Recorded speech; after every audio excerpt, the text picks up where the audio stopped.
Okay. Hey, good morning, Spectacular Misfits. I'm Jason. We've got Byron. Arlen's out, but we have a guest host. His name is Shane. Morning, Shane. How are you? Morning, everybody. Doing good. Proud and happy to be here.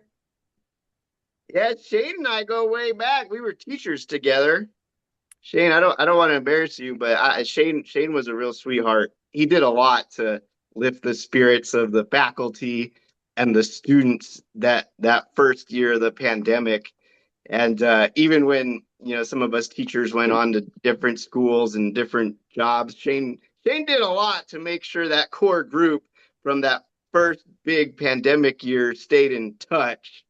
Also, Shane, that board game night you hosted that my son attended, that was one of the only times my son came away from something I made him do, like raving about how much fun he had.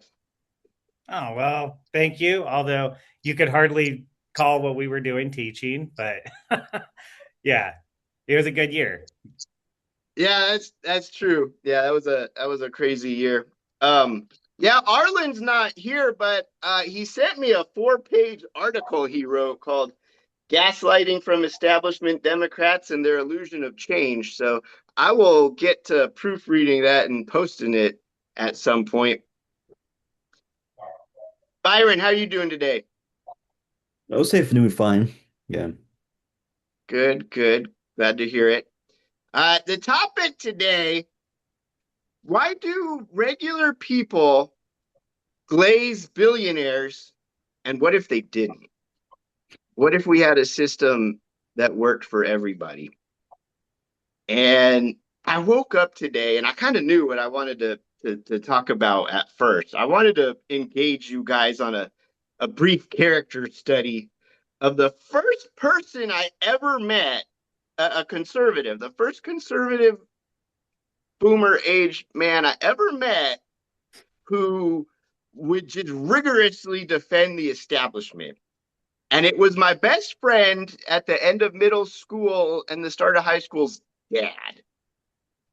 And like my buddy, he was a cool kid and I wasn't. So I don't know why he took me under his wing and kind of defended me and protected me. And if he took me to a party or something and people started hassling me, like he had my back. There was nothing in it for him.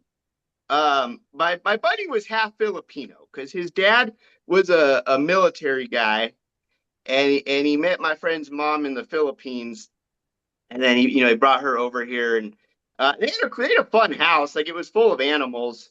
They had dogs, cats. There's desert tortoise outside, a reptile room. At one point, the dad got sugar gliders, and he'd sit in a tent, and the freaking sugar gliders would be crawling all over him. But he was retired military, and one of the first things he said to me when my buddy had me over was, "Hey, Jason, who are your parents voting for?" That's Bill Clinton. Like back then, it was like Bill Clinton or Bob Dole, and whatever. My parents said Bill Clinton. I accepted that. I didn't read too much into it. Bob Dole was this like crazy guy. Yeah, jump in, Shane. Don't forget, you also had Ross Perot and his voodoo stick. Yeah, yeah, yeah. We had to watch that. Like they made, like it was like whatever. They made us watch it in class. And I was Oh, I know that I was at a commercial. yeah. Yeah. If you want to include Ross Perot in elections with Bill Clinton 1992 and 1996 against George H.W. Bush and Bob Dole, Bill Clinton has less than 50% of the votes. He has that. And then, yeah, what was it about what was it? Ross Perot. Yeah, he has a funny impersonation of by Dana Carvey. Oh yes. Oh SNL. Yeah. yeah. Yeah, and didn't I think Norm Macdonald was the one was the comedian playing Bob Dole, if I can remember back then. Probably. But I also now that we mentioned I had a Korean buddy. His dad was a visiting professor from Seoul, and we were also friends with him. And his parents were for Bill Clinton. But yeah, I would go to my Filipino friend's house, and his dad would just hound me, hound me like he wanted to get me to go home to my parents and repeat his conservative talking points. But the guy was a buffoon, and let me give you an example. He was generous, and he took me and my friend to the movie theater, and I remember he bought popcorn, drinks, the whole spread. But then me and my buddy lost sight of him. We're like, okay, movie's gonna start. Where's your dad? And we peeked in the bathroom, and we could see the dude's feet because he was in a stall, but he had our tray of food sitting in front of him, like on the bathroom floor. He was just kind of a buffoon, like he was socially unaware. And then in the movie, he's like, "Why are you guys not touching all this stuff I spent money on?" And like I'm just trying to be polite. I'm like, I'm suddenly not hungry, but my friend's like, "Because it was in the bathroom, Dad." But the guy was a buffoon, but he was just like so obsessed with bringing everybody to the side of whatever Rush Limbaugh was saying. And like, where does that come from? Why does that happen? Like, why was he so concerned with who his son's best friend thought was politically viable? And at that point, it was just a channeling of what my parents thought. Like, he was so committed to like printing things out for me. Like, why do some people get to that point? And why is it always the people whose side is the establishment? Hmm. Man, like there's so many things there that ring honest with me because I also grew up in a family that was very conservative. Dad grew up watching Rush Limbaugh. Um, and the weird thing is there's certain things I look at like the right now, like the need to put on the American flag onto the truck and all the bumper stickers, all over the place, and the need to just have your opinion everywhere. And maybe it always was, and I didn't notice that because I grew up in that family, so I didn't notice it until I got away from it. But those were things I always associated with the left, right? The left were always these kind of annoying, like to have all their bumper stickers all over their car about everything, and kind of like opinions always had to be in your face was always the narrative I remember getting as a kid. So it's funny that we're having this now, and it was probably always like that with the right also. They were probably always just as annoying. Uh, but the right always had this way of painting like, well, that was the left. But regardless, they're both, I think, as you're getting at, kind of establishment, right? Like, why is it the need, whether it's Democrats or Republicans, to really make you agree with them? Even during college, I got pretty like radical with a lot of stuff. Um, went pretty far to the left for a long time. Uh, but it was still this like, oh, well, you got to vote for a Democrat. You got to vote for the Democrats. Um, I don't know exactly what it is other than, everybody recognizes some of our two party system that as long as we keep this electoral college and we keep these things, you can't have a viable third party or a viable radical or other option, right? It's got to be within the establishment. Yeah, fun fact. Well, in the United States, the Democratic voters are more likely they have and by percentages have a more higher percentages and by population than the Republican voters on graduate high school and university and has various degrees of universities than the Republican voters. I don't. It's like Yeah, and back to my buddy's dad, Byron. He was, he retired from the military, and that was his career, and he was gonna, continue to be paid his pension. But he did go back to community college. Like he was driven, and he did read, and he had his thumb on internet stuff being the next thing. And I remember he worked at AOL. Remember America Online? There was a giant AOL presence in Tucson, and he was very proud. And I remember he was showing me and my buddy his badge and how he swipes into AOL and he helps people who gave up their password over the phone get back into their accounts and stuff. Like if conservatism ended there and it's just like, yeah, the establishment works for me, so I'm a friend of the establishment, like fine, I kind of get it. He's also short tempered. I remember he had a fuse. He busted into my friend's room and smashed the shit out of his Nintendo with a hammer because he thought he had been lied to about grades or something. So there's Well, also like, I don't know if that's a conservative trait, but like he did like, all those like borderline abusive things we witnessed as kids, but it was also just kind of parenting at the time. But the funny thing is, though, especially right now, is this idea that like we're the establishment, we're this, we're that. What establishment are conservatives preserving? Because our establishment that we've all grown up with has at least been post the depression, right? And we had all these social services. We had kind of a strong social safety net that could catch people. Well, at least over the last, I'd argue, 40 plus years since Reagan. I think you could go back a little longer if you wanted to, but kind of hyper that under the last couple of Republicans, Bush and Trump. They're not establishment at all. Like they've destroyed. Like look at just what Doge did. Like you know, even this idea of like, well, we're establishment. We love the United States, the Constitution. You cannot just executive order out the 14th Amendment, right? Although we're going to try because uh, we don't. I don't think they ever really cared about the establishment. Like their establishment, they cared about was church and pushing religion onto people. And I think we're seeing that now. It was never about actually anything the United States believed in or the Constitution. That was a vehicle to make you, fly your flag around and act like an idiot.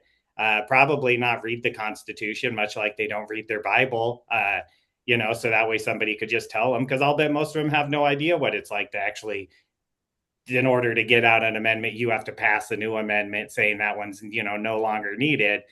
They're just fine with somebody executive ordering it out, or somebody just canceling a bunch of, do away with, even the Department of Education, which I think was developed in the 50s or 60s. But again, as society grew and we needed it, I think they're just fine with somebody just completely taking a wrecking ball to everything we've known as governance and kind of our democratic government in order to instill a theocracy. sound like somebody want to sound like if they want to make a mega church. And yeah, the Department of Education was first existed in the United States in the late 1970s. Doing this is one of the greatest accomplishment of Jimmy Carter there. Yeah, Okay. and well, I don't know if this is true or not. It seems like a myth or not. When someone who's getting more educated, they tend to be more progressive. And when somebody's very conservative, well, so soldiers, they tend to be more right wing, I would say. Like, I think most of them. Yeah, those are things to say. Yeah. I mean, Yeah, oh, sorry. Go ahead. no, go ahead, Shane.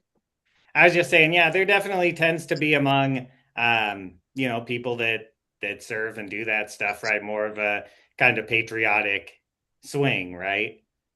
So, I mean, that's I think always going to be there.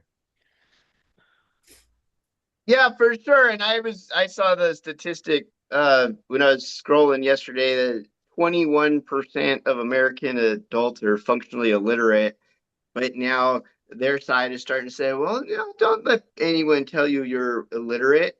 Literacy is evolving. Conversation is literacy.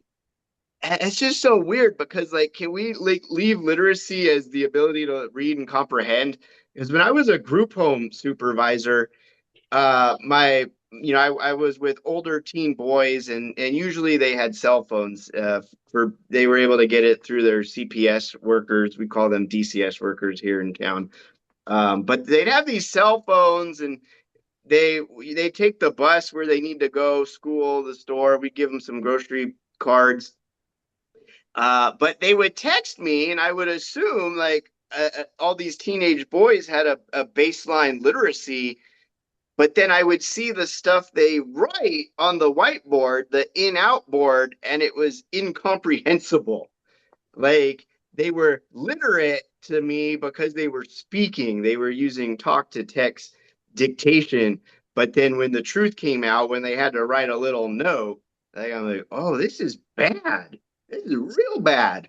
And that was before I was a teacher. And then Shane and I have, met at one school where you could earn all your credits in a day.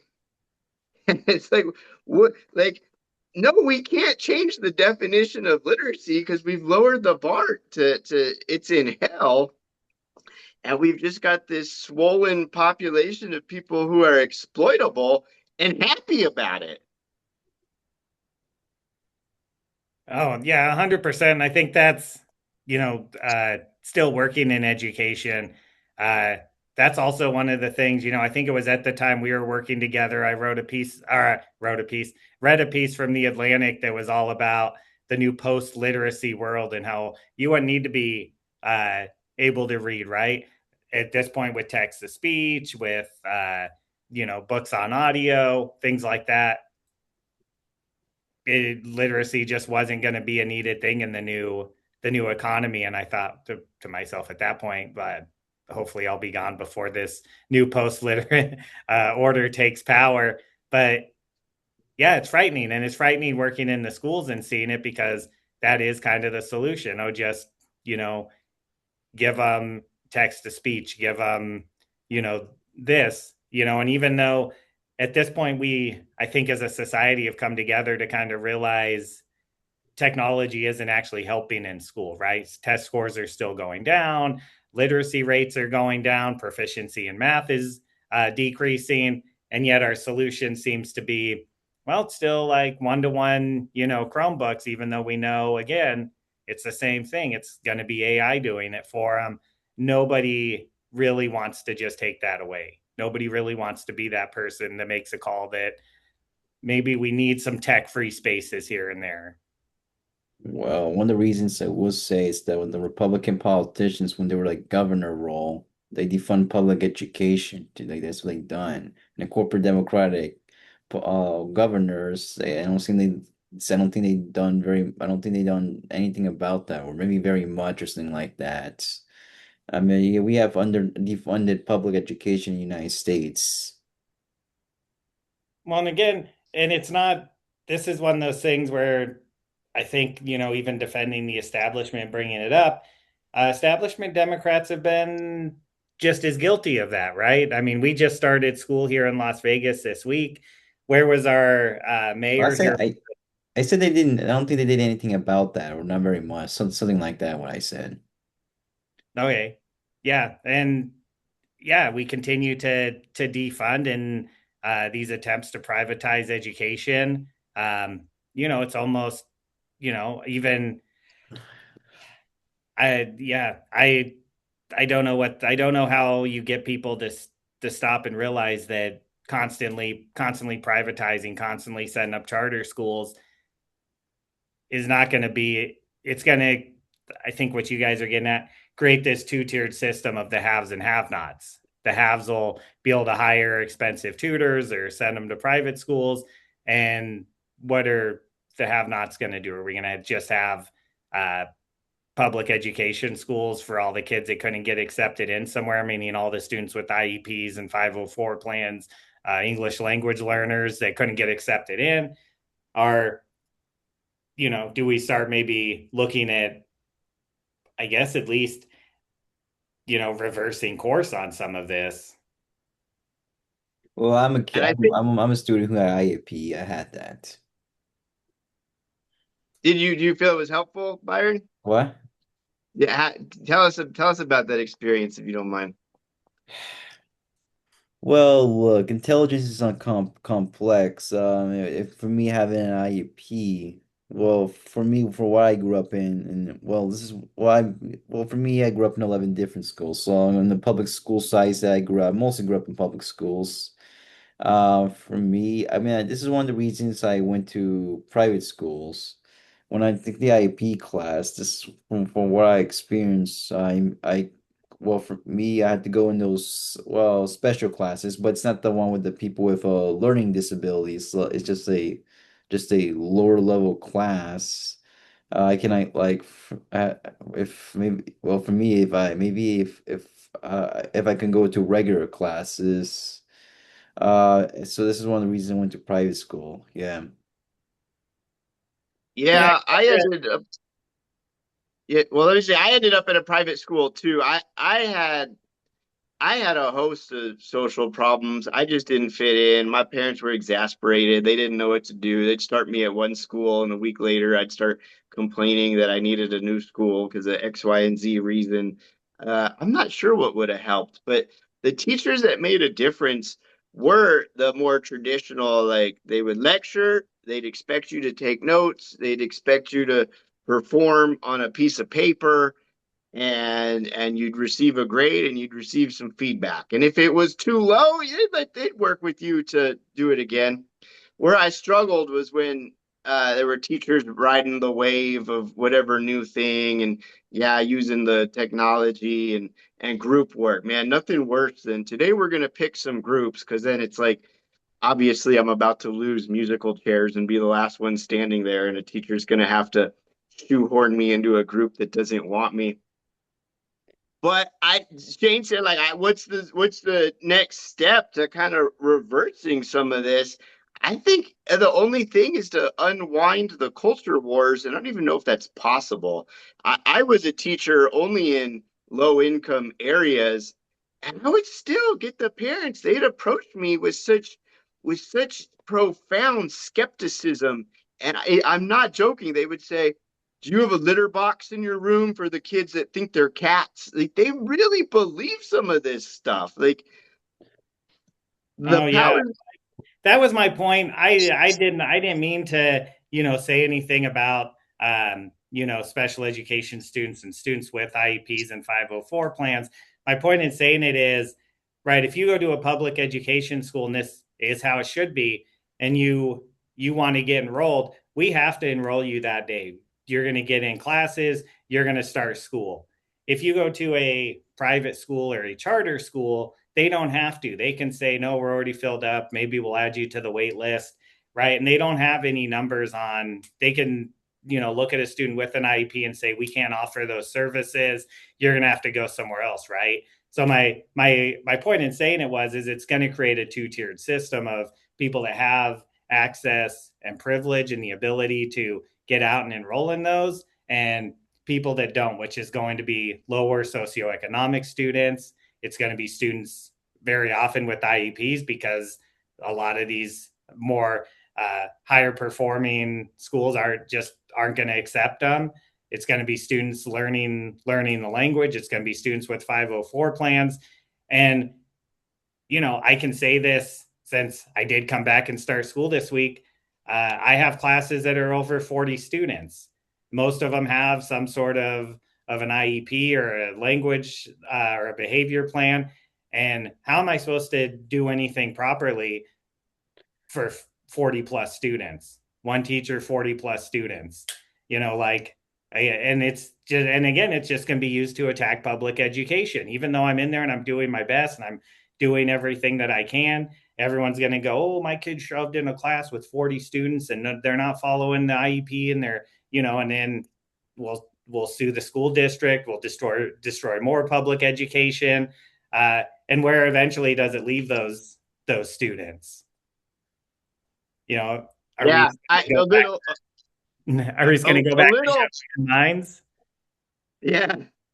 So my principal at my last charter school, I did like her, but she was definitely a business person, not an educator. And her dad owned a ton of charter schools. They keep opening them up because they're profitable. And then she had one. He kind of carved off one for her to manage.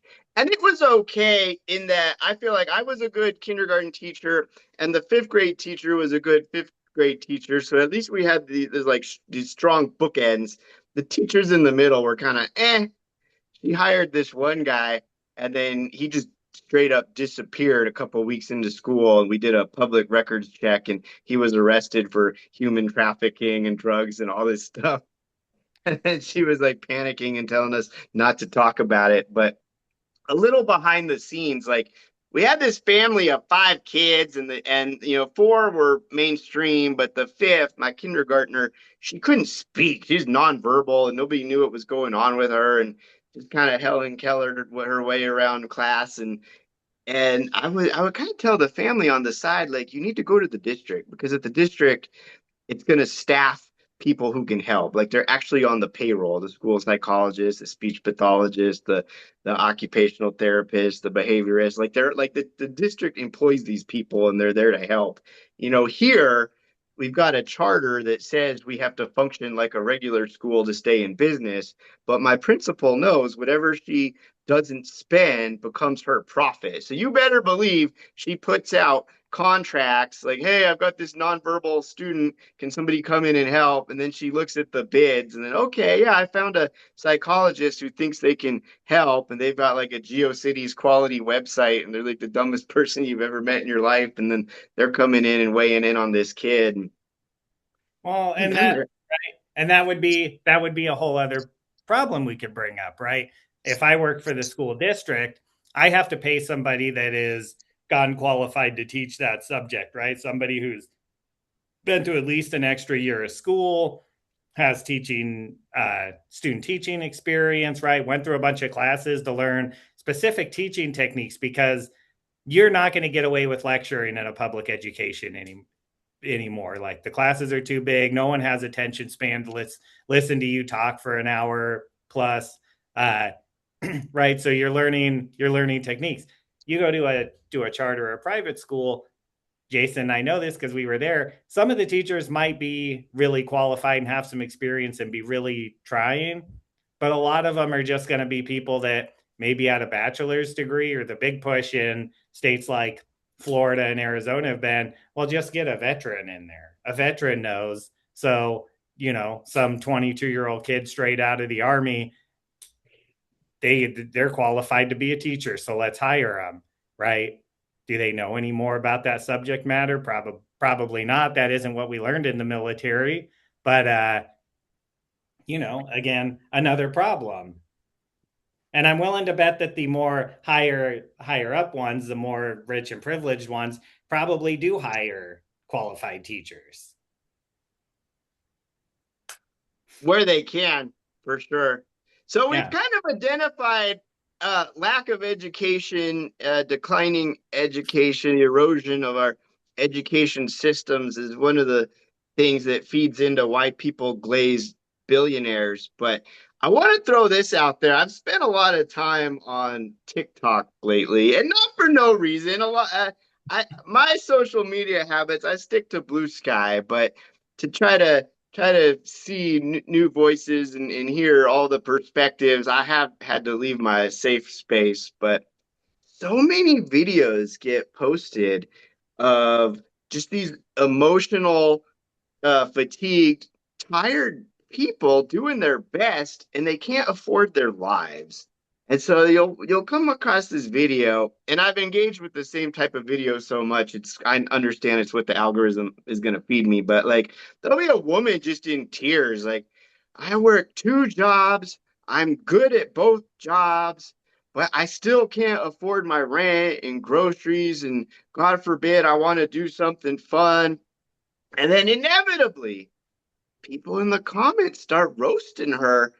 Um, oh, your underwater basket weaving degree hasn't paid off for you. Kick, kick, kick. I could have predicted that. Or and somebody else like, oh, well, maybe your master plan shouldn't have been flipping burgers. Like, why do people say these things? That's so like we've been having to listen to those memes even before we knew what memes were. Like a young person, a young person who isn't liberal doesn't have a heart. An old person that isn't conservative doesn't have a brain. Or I don't know if I even said that right, but these memes, yes, a person flipping burgers should be able to afford a house. Where's the evidence? Well, the CEO of the fucking burger flipping place makes $20 million a year. Like, do you like hamburgers? The pay scale shouldn't be such an inverted pyramid that the person at the top who's not flipping burgers, who's just sitting in conference rooms, which is a contribution, like somebody does need to look at numbers, but the person at the bottom should be able to have medicine when they need it, a roof over their head when they go home. And that's where the government should step in because ideally, a poor person, a middle class person, and a rich person has an equal say in government. And when that's true, there are controls on the system. It is constrained a little bit where, yeah, the people at the top have to pay the people at the bottom a livable wage. And that's the definition of society. So why these hordes and hordes of people show up to defend unrestrained capitalism and billionaires? Like, sorry, you can't live flipping burgers. Do something else. What the hell? Well, unfortunately, United States, we don't have universal basic income and federal livable minimum wages. I mean, unfortunately, we don't got that. If we had it, it would be more easier. And if our public schools has been funded, like we haven't been funded properly, like it benefits the students well, I think it will work well. I think other developed nations or well nations that have like students that were like highly educated in other nations like China, India, or Iran. I mean they seem to have an emphasis on education. Yeah, I think I think like other nations they gonna think that our American education system is kind of like a joke or whatever. Yeah, all that. Yeah, no, I agree with you, Jason. Like, you know, we're all we're all very dependent on, listen, we work, right? What do we want to do? We want to be able to go out to lunch, right? We want to be able to go out and pick up a hamburger, pick up a burrito, pick up whatever. Why, if we're dependent on that person being at work, one of the things like with that meme is people always say, "Oh, well, these are high school jobs. These are high school jobs." Well, maybe in the 1950s when you were going to school, but they're not anymore because those places are open 24/7, like 365 days a year. If you want to go back to where they're just high school jobs, then fine, but they're not going to be they're only going to be open for dinner from 5 to 9 because high Or schoolers, go to Copenhagen, Denmark. yeah, right. High Yeah. schoolers got to go to high school. High schoolers have to get off to go to sleep so that they can wake up for high school the next day. So who's going to run it?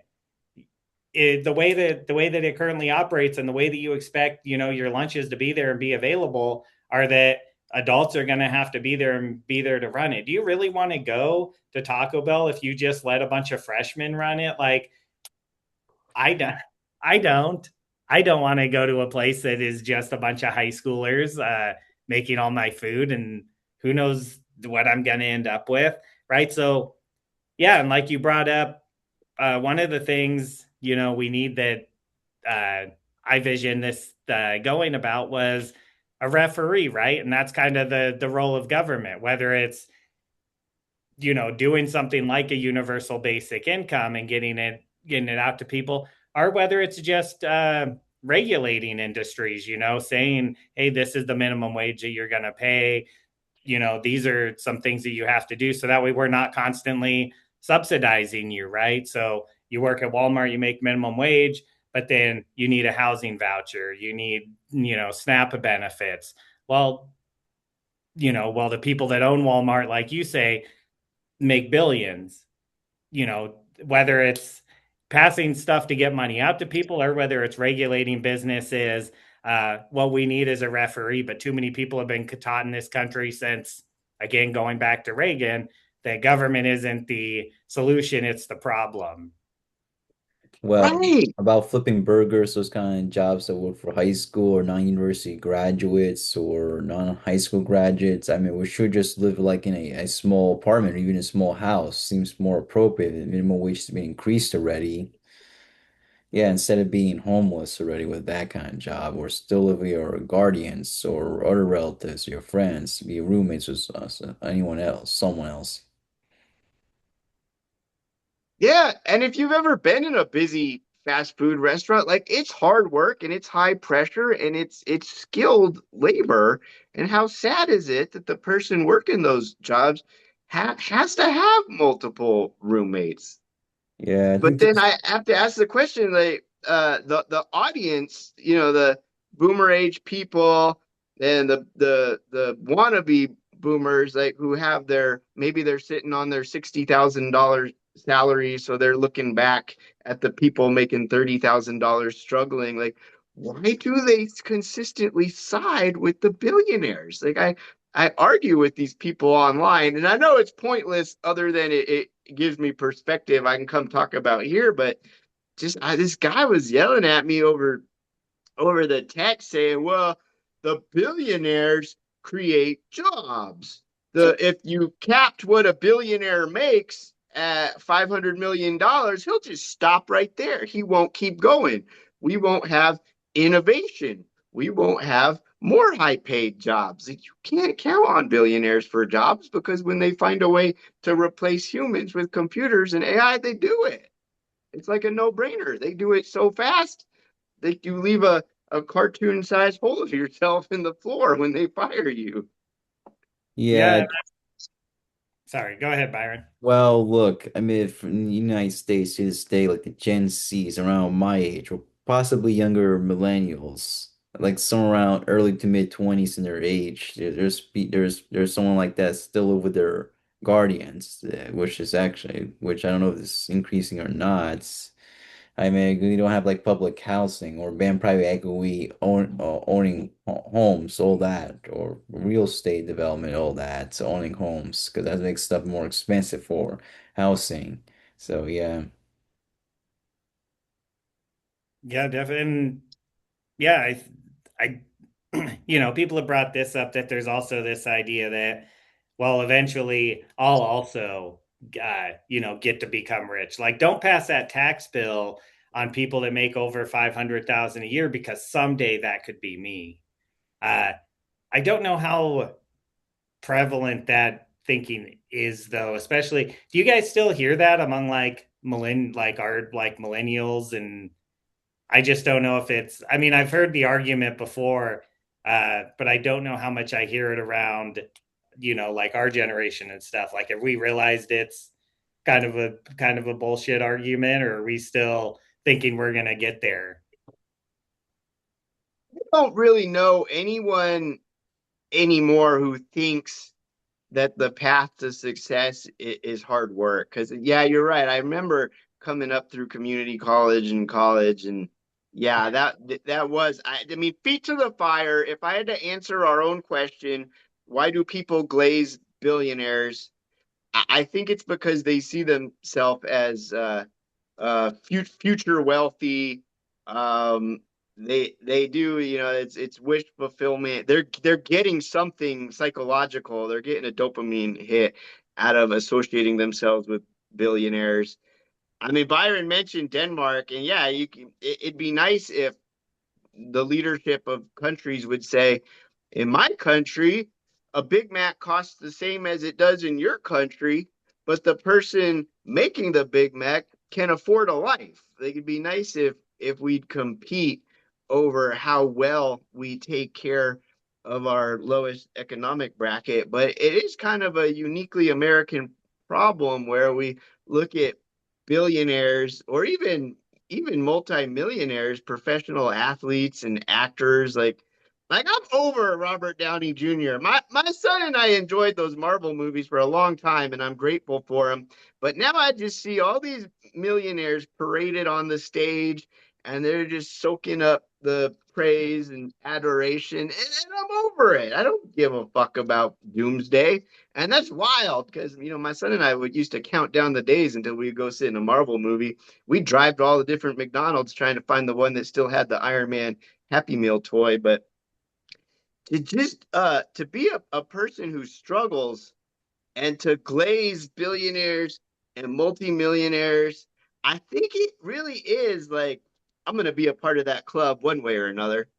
I'm Well, gonna Yeah, show I was it.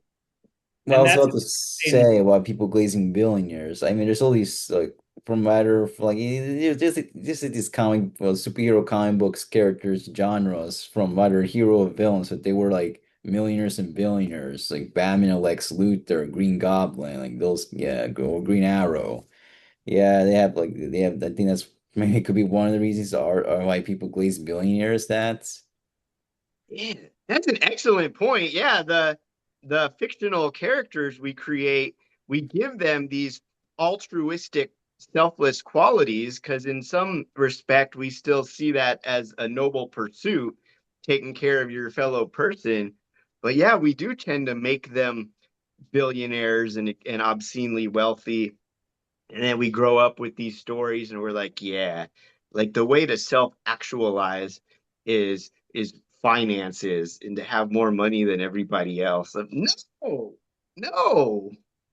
Yeah, it's interesting that you bring up the whole propaganda issue, right, with our mediums, because it kind of all a lot of the people that end up right becoming, who we look up to, or who we root for, is almost like the Ayn Randian hero, right? It's the all these guys are John Galt, right? They're all just saving us or holding up the society uh, from their situation that's probably unreachable for most of us, right? They're all rich, they're all high military officers, something like that, right? You're not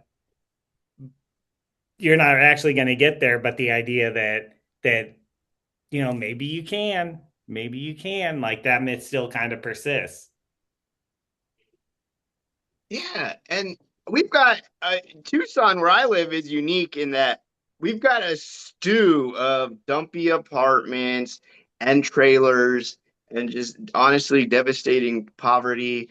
And there's a park over by the university where they built a cage around the playground so parents and families can still get in there and not just be swarmed with the scores of unhoused people that are laying about outside. Like the poverty, like it's bad. But then we've also got gated communities and sprawling golf courses. And I wonder about the people, like they leave their gated community and they're hassled by homeless people. It's funny, when I was a security guard, I met a homeless guy and he was yelling at the other homeless guys to kind of clean up after themselves. He's like, "We're homeless, we're not bums." So like a lot of these people, they're not like bad people. They're just down on their luck. Actually, that one guy in particular told me, his story was he was like a retail manager and doing well for himself, and then he went in for a simple operation on his arm, repair a muscle or something, and he got MRSA, and it just rolled downhill from there. And then his apartment burned down, and he said he got onto drugs and he got himself off drugs, and then another homeless person robbed him of his IDs, so he needed to save up money from panhandling to buy his IDs back. And then somebody robbed him, and like he's in a shit situation. But I wonder why these people who drive out of their gated communities see all this homeless and they don't think, oh, well, it would be a good thing if this is what the government focused on rather than protecting wealth.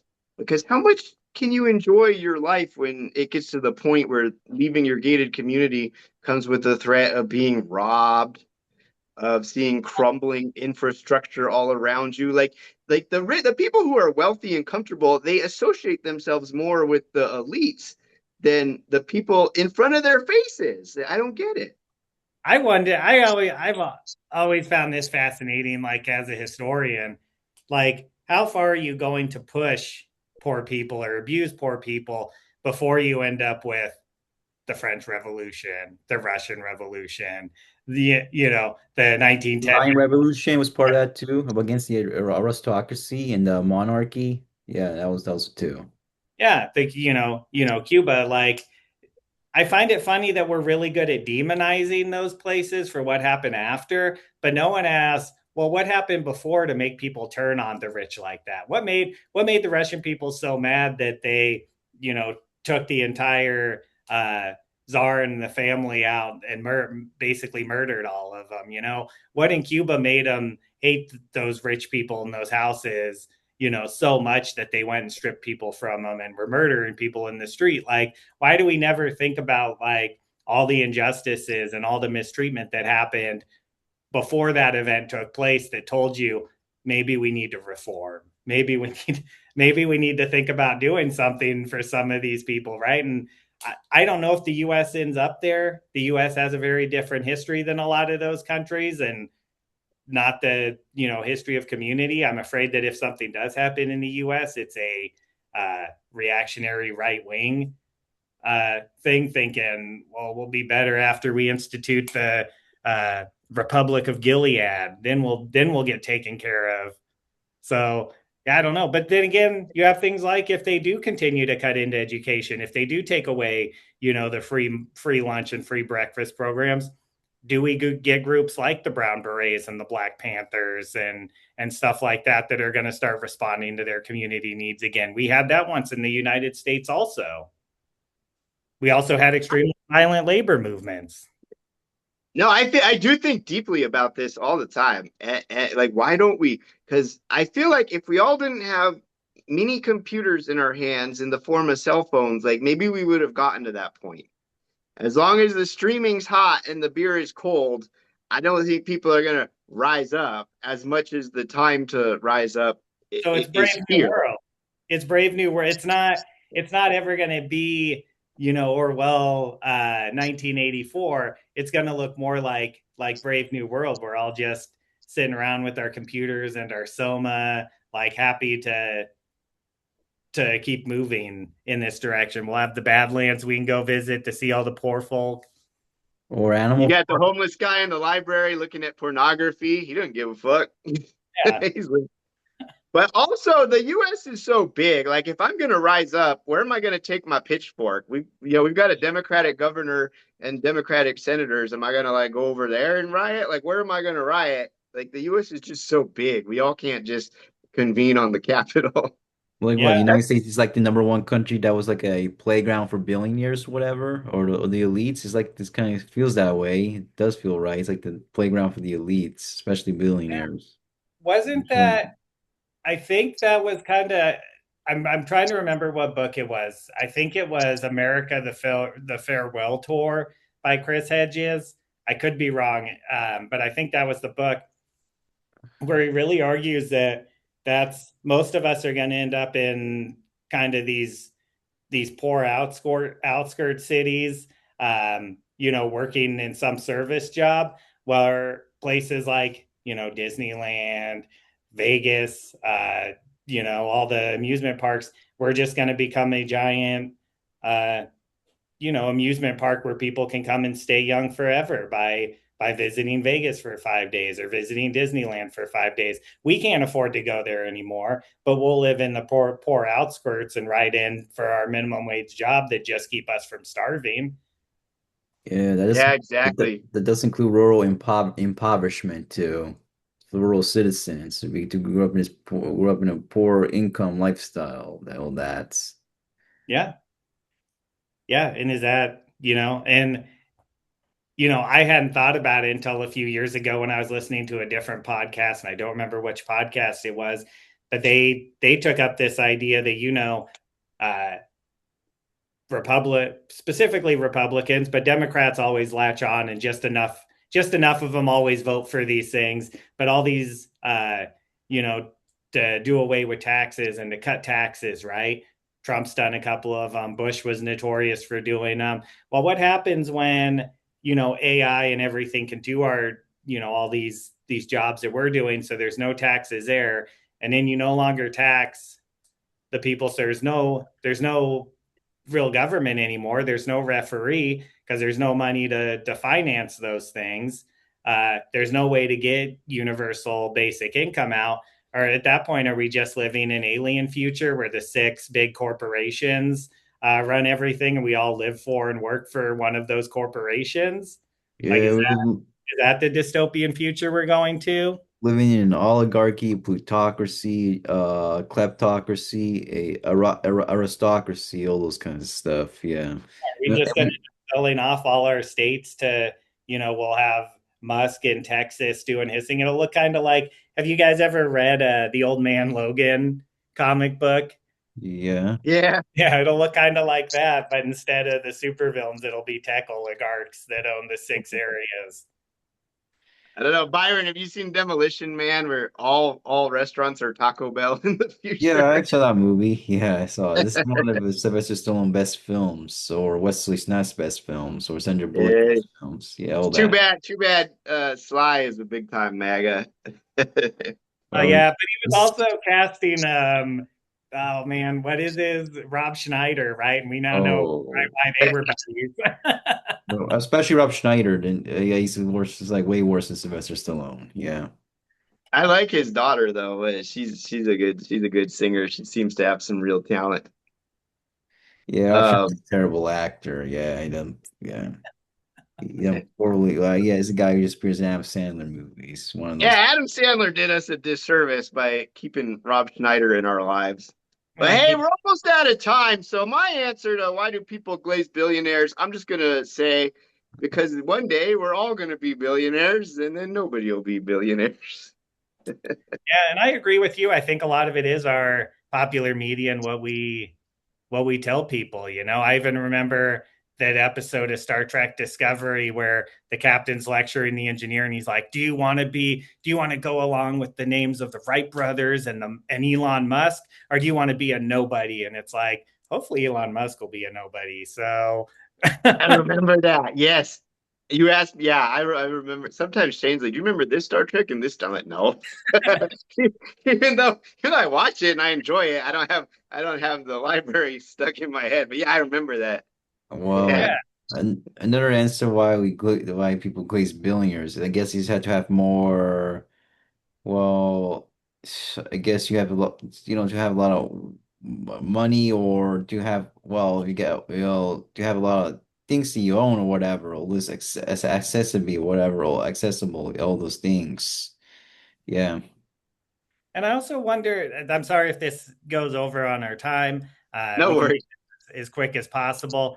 But I wonder how much it's also just a symptom of a sick society, right? Like I remember learning about like cultures, like down in Mexico where they actually worship like, the dead, like Saint Death and stuff, and it's largely got to do with that. Well, when you impoverish people and you leave them out for so long, like they're going to go to extremes, right? Like how much of ours is people starting to just get to that point of, such depression and just, like Jason brought up, working 2 to 3 jobs just to make ends meet. You don't even really have time to catch up with your kids and what they're doing. You're also getting bombarded with stuff from school. And you know what a great relaxer is? Just sitting down and watching billionaires travel, and eat fancy food, on reality TV shows, or watching the Kardashians buy another, multi-million-dollar house. Like, oh man, it's such a nice house, and I get to sit here and watch it and see it and